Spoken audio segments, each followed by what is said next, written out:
Hello everyone, how are you doing? This is MD Tech here with another quick tutorial. In today's tutorial, I'm going to show you guys how to create a new document in Google Docs. So this should hopefully be a pretty straightforward process here, guys. And without further ado, let's go ahead and jump right into it.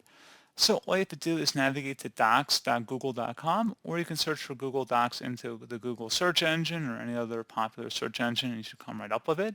As long as you have a Google account, you may have to sign in, and then you should be able to access Google Docs. So where it says start a new document versus blank, just go ahead and click inside of there.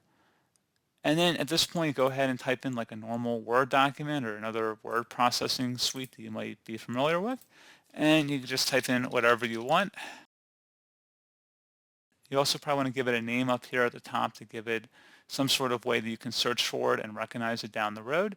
So most documents by default are named untitled document. Just click inside this field where you hover over it, it actually says rename.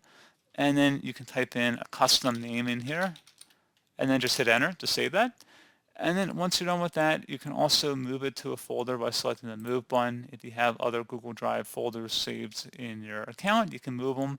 But this is supposed to be a pretty simple tutorial, so we're just going to go back and select the Docs Home button up here at the top left to just go back to our main Google Docs page.